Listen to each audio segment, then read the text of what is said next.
Hey everybody, it's Norm from Tested. And it's Jeremy from Tested. And we are here at the Oculus Game Days where they're unveiling about 40 of their games, 31 of which are going to be launch titles. One of the games that's coming out, not at launch, but later this year with Oculus Touch is Dead and Buried. Yeah, it's the first Oculus Studios game that we've seen here yet. Yes, using Touch, and it's a shooting game.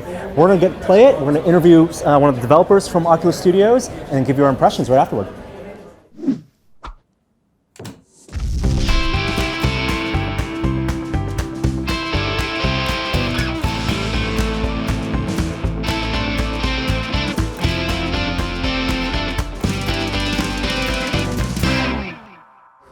So I just played Dead and Buried, and I want to chat with one of the developers. This is Ryan Rutherford, who works with Oculus Studios. You guys are developing this in-house. Yep. So this is a way to showcase, with the touch controllers, a shooting game, a first-person shooter in VR. Can you tell me about the concept and what Dead and Buried is about? So Dead and Buried is a Wild West shooter. In this particular sequence, it's a multiplayer 2 versus 2, good guys versus bad guys. We really wanted to try and show what we could do with the touch controllers. You know, you're reaching out, you're grabbing things, you're aiming and shooting. It's not just a gun placed on the screen anymore. It's like you're actually aiming and shooting, and you can actually move and hide behind cover, hide behind pillars, duck down, grab dynamite. It's very dynamic and very interactive. So there are some kind of design parameters you guys set out. You want a multiplayer shooter, 2v2. Is that going to be the extent of the game? We are exploring other things, like a classic one-on-one draw. Like you're in the streets, you hear the gong, and then you have to quick draw.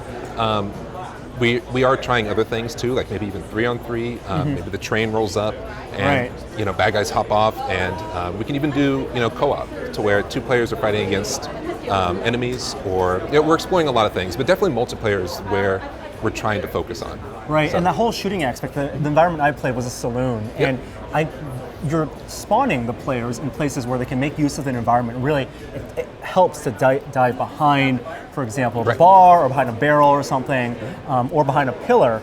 And you're using inverse kinematics to track the players. Yes. So while I can't see my own body, you can see what the other players are doing. So what are you kind of extracting, and what type of player movement are you representing? So that's actually been one of the really big challenges for us, because we have the head tracked movement, we have the 2 hands, but we don't know what your torso's doing, what your legs or your feet are doing.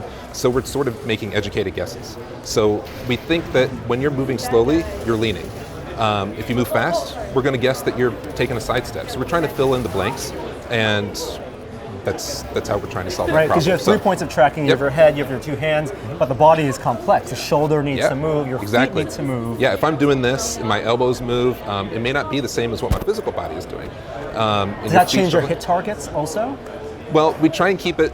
It's based on the third-person avatar, so it's worked out pretty well. It's actually worked out better than we thought, because we kind of drive everything from the head. So your head leans and it kind of pulls your body that way. So if you hide behind cover, most of the time it's pretty accurate. And that's when you know if someone's shooting at your head, that's going to be the most accurate spot, so that's why headshots totally work. So it works really well. Yeah. Exactly. So with actual shooting mechanic, you're making the most out of the touch controllers, which have a grip action, a trigger action, capacitive sensors on the triggers and the buttons on top. All these play into how you're holstering and using the weapons. The revolver, for example. Right. Can you explain some of the design decisions, like why you need to grab the holster, you cock it back, and all the things you're using? Yeah, well, in classic Wild West fashion, you pull from your holsters. So that's why we wanted to start. Every time you spawn in, you grab from your holsters and you pull your guns out.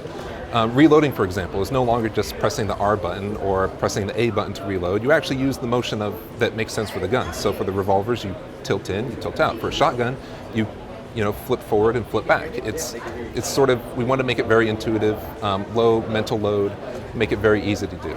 So. Yeah, and mental load is a thing, because for a new player, you don't want to tell them they need to flip out their chamber, put individual bullets in and put it back in, but you want to still keep them immersed and feeling like they're in the place. Yeah. And we did explore certain things like that, like what if we did put actual individual bullets, but it really slowed down the game. We may be able to use mechanics like that because it's very nice to be able to pick up things and have that really nice interactive element.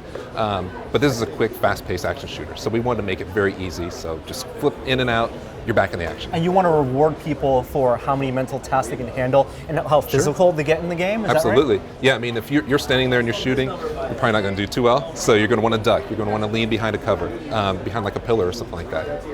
I noticed that in the demo I played, I had laser sights on the gun, so it made it easy for me to track with the laser sights, which you also use to provide cues for whether you're out of ammo or not, Correct. like red Yeah. and blue. Now, is there going to be an option to remove those so you have to look down the It's sight? something that we are also exploring. The first time we put it in, we obviously didn't have laser sights in a Western shooter, Yeah. but no one could hit anything because it's very accurate. The controllers, you're aiming with your hands. So we put those on, and people had more fun. Which at the end of the day, I think it's all about having fun. So that's why we have. And them it on didn't there. make it too easy. You still have to aim and physically move your hand out there, and it kind of point makes you shoot. the defensive abilities of the game more important. The dodging, and Right. the Yeah, moving. exactly. That's why they're not instant hit either. You can see the tracer. Yeah, so we slow down the bullet, so there is a bit of time so you can see it coming and actually dodge out of the way. Wow. Okay, So- that's cool. All these things to make it more game-like and more fun. What's the scope Exactly. of this game? Still sort of up in the air. We have other levels built. We have like a train station. We have the classic streets. We're, like I said earlier, we're exploring different multiplayer options, 1 versus 1, even 3 versus 3.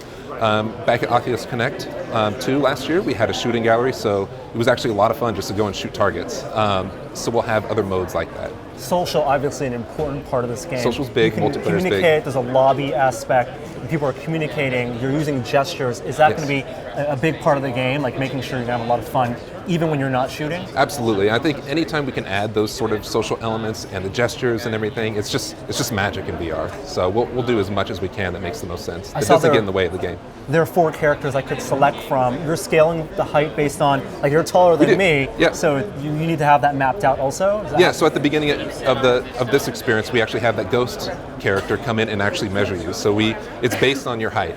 So we do scale the character just slightly so that everyone has because I have longer arms than most people, so putting the gun out there if we have your height, then the third person avatar looks a little bit better. So. And one final question. Obviously, this is a game that showcases the potential of kind of walking around in VR, Yeah. the touch controllers. Are you designing interactions that are going to require hands to interact with each other? Two-handed objects or anything like that?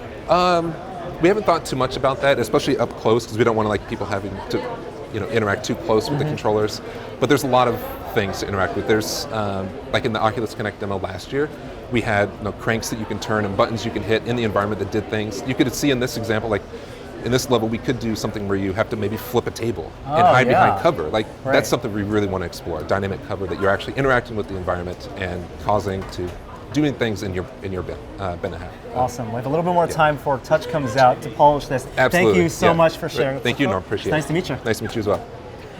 So that was Dead and Buried, Yeah. and when I first put on the headset and loaded it up, it immediately made me think of hover junkers Right, without the hovering aspect. without the moving aspect. And it really seemed like they wanted to make a game that was fun, was realistic in terms of the shooting, but also gamified in some way. The bullets aren't instant hit, right? You actually see the bullets travel, Yeah, so you can well, dodge them. and there's different kinds of weapons. You can get hovering grenades. You can get dynamite that you have to throw. You can get big shotguns that fire across the screen. It's pretty fun. And the movement in the game is really, while you might call it limited to moving just in your proximity, local proximity, it actually encourages a lot of movement because you're supposed to be hiding behind the pillars, ducking behind tables, and it helps. I tried ducking behind pillars and it didn't help so much. Really? I think I was just a big target. Maybe I just wasn't hiding well enough. But I was shot a lot in that game, and one thing about hover junkers is you're constantly trying to build up your defenses. In this game, you're really just trying to use the environment, and I kind of like that. I kind of like that I can just focus on my attack, and the fact that it's team-based. Right. So it was 2v2, and so I could sort of look to see where my partner was, and I would hope that that he would be getting some attention from the bad guys, and sort of use that to my advantage. Mentioning focus is really important. It seems like there's going to be, at least to start, gamers have to be used to the mental load that a game wants to put on you. How many things does the game need you to focus on at once? If you're shooting, you're talking about holding potentially 2 pistols, moving around, reloading, aiming. All of these things add up. In a game like Hover Junkers or future VR games where you have to actually move around, build things up, even something as simple as a reloading mechanic can tax your brain. Here, they added laser sights for the guns. The reloading, while you had to do that action of flipping out the revolver, you didn't have to press any buttons. You just flip it out, flip it back in, So it made that easier, smoother, so you can focus on aiming and dodging. I was talking to Nate briefly while you were playing about that, and he was saying that it actually, as it would in the real world, it gives you an advantage to hold your other hand with your, your undominant hand. It gives you more of a steady shot. Interesting. Because you're physically controlling your hand in the same way that you would in the real world. Yeah, and that social aspect, being cooperative teamwork, even though there's voice control and there's voice interaction, Right. you can tell someone dodge or shoot. I was doing that passively. I knew when my teammate was firing, I could, engage and shoot from the side, and that's how I was getting a lot of kills. Right. Distracting. So it really was cooperative in those same ways that classic shooter games or multiplayer games are. Yeah. I guess it's going to be launched around the same time as Touch, but they haven't announced a launch window yet. But that's the general idea. Totally, I can't wait to play it some more. Yeah, and it seems like they got a lot of things right in terms of the inverse kinematics. The movements of your opponents seem fluid. Yeah. Shooting with their head definitely got them those kill shots. That's an excellent point. Yeah, I hadn't thought about the IK that was involved with that. And you need the height measurement, so everyone seemed like it was right. I found one advantage was choosing the same character model as my teammate, and so you can't pinpoint the better player on the other team. Oh, maybe right? that's why. When I was playing against two people, Right. one knew that's going to be the easier person to kill, so I would shoot for that game model. But it turns out my teammate and I played the same character model. The operator told me you can high five your friend when you're next to each other in the beginning of the game, and if you high five hard enough, you actually feel it in the controller. Oh, interesting. Yeah. Like, it's a first-party game. They're going to definitely use all the functionality, all the features of the touch controller, the capacitive buttons at the top, the gesture system, to make it feel like you have hand presence. Right. And as a demo of hand presence, I think Dead and Buried is not only a success from a technical aspect, but also looks like it's going to be a lot of fun as well. Yeah. Can't wait to play it. Well, we have a lot more from the Oculus Game Day. Stay tuned, subscribe to our YouTube channel, and we'll see you next time.